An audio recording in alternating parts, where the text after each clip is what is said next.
Hi mga boss, welcome back to another episode ng ating pagta-travel. So yan po, touchdown Miami na po tayo mga boss.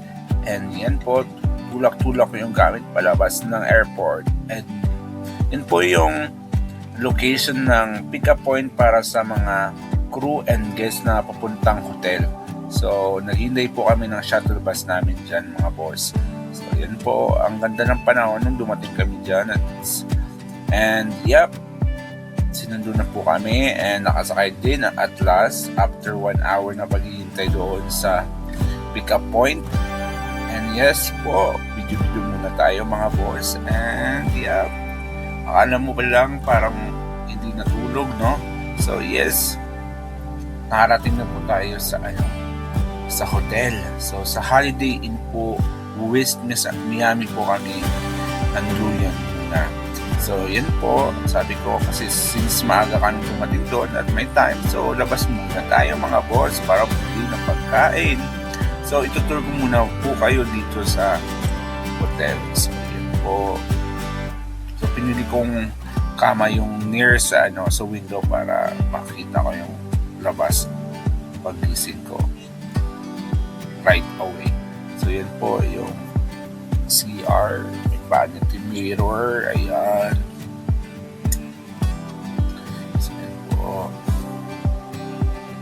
Nakapagod po talaga magbiyahe guys. Sheesh. So, yan po mga boss. And yup, pagkatapos kong maligo, bumaba na ako para maglakad-lakad papunta doon sa malapit na restaurant. So, bumili ako ng pizza dyan guys kasi gutom na ako. So doon sa hotel pala walang free meals dyan. So only dinner and breakfast sa umaga na lang. But the lunch wala. So bumili ako ng pagkain sa labas at lakad-lakad na din. So yep. So drive. Yan po yung lugar. And that time nakarating na din tayo sa Mexican restaurant. At yun na nakuha ko na yung pizza na pinili ko. So, but you can also order online pero hindi ko alam paano guys. So, yep. And yep, lakad-lakad tayo pabalik sa hotel. And yes po, flexing my pizza.